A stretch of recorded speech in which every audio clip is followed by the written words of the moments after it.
This MTG Box Analysis will be for the February 8th opening of a Phyrexia All-Be-One Set Booster Box. Today we're going to go over the cards that we were eligible to pull from a Set Booster Pack, and we'll compare that to the cards that we saw in this box. Then we'll take a look at set coverage, coverage by rarity, and duplication. And from a value perspective, we'll look at the value of the cards that we could have seen and compare that to the actual observed value in the box. And then we'll close it out with a summary. If you want to go deeper into the analysis and see all of the metrics for this box plus at least 75 others, simply join the channel at the Give Me the Data level. Let's start things off by taking a look at what we saw in this box. This chart shows the foils that we saw in orange, the non-foils in green, and the cards we were eligible to pull in a set booster pack in gray as the baseline. In the non-foil space, we saw a variance of 10 cards between the primary colors of Magic, with red only having 34 cards, whereas white, black, and green all had 44. In the foil space, we saw a variance of 5 cards between the primary colors of Magic, with white having 2 and blue having 7. 6 of our 30 basic lands ended up being foil, and 10 of our 30 basic lands ended up being the Phyrexianized treatment. Moving into coverage, in the non-foil space, we saw 239 unique cards out of a possible 348, which means that we saw 69% of the cards we were eligible to pull in this box. Our highest coverage, excluding the basic lands, was in white, with 90% of the cards making an appearance. We also saw 2 of the 22 borderless cards, giving us 9% coverage in the non-foil space. In this box, we saw 34 unique foils, which gave us 10% coverage of the 348 cards we were eligible to see. This time, our highest coverage among the primary colors of Magic was in blue, with 18% coverage.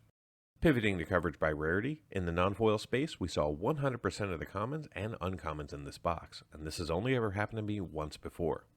We also saw 30 rares for 32% coverage and 5 mythics for 10% coverage.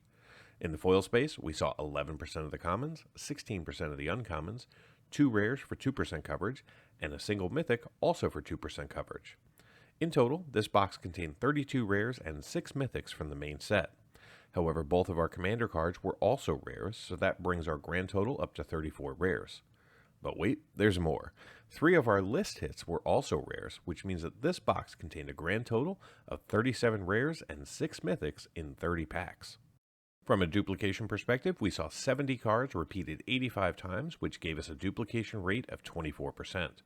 The majority of the duplication was in the non-foil space, and the only cards repeated more than twice were the basic lands and showcase cards. Before we take a look at the value that we saw in this box, let's baseline with a look at the market value of the cards we were eligible to pull. Please keep in mind that the prices on your screen are still pre-release and are likely to continue to drop over the coming weeks. This chart shows all 348 cards that you can pull in a set booster pack. Currently, this population contains 25 cards valued over $10, 23 cards valued between $5 and $10, and 34 cards valued between $1 and $5. The remaining 266 cards are valued less than $1. If you were to add up the market value of the 348 cards, you'd have a grand total of $1,022.45. Now that we have an understanding of the value that we could have seen, let's take a look at the actual value that we saw in this box, starting off with the non-foils. We saw 3 of the 25 big hits in this box, including the Venerated Rot Priest at $11.10, Vraska Betrayal Sting at $11.76, and Mondrak Glory Dominus at $33.21.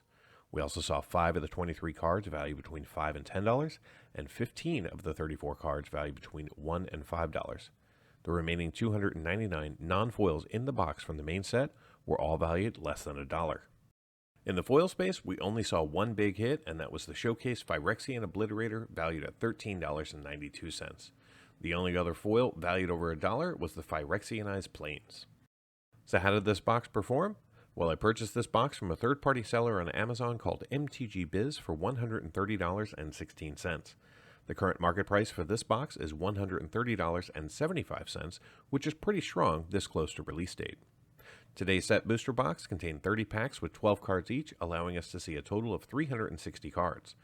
Currently, the art cards and tokens do not have market prices established, so we'll be skipping both from a value perspective. The 2 commander cards that we saw have a current combined market value of $1.44, and replacing 7 of our tokens were cards from the list. Unfortunately, these 7 cards only have a market value of $4.26. The 30 basic lands that we saw have a market value of $17.34. The 30 foils in the box have a total market value of $24.85. And finally, the 298 non-foils from the main set are valued at $186.19.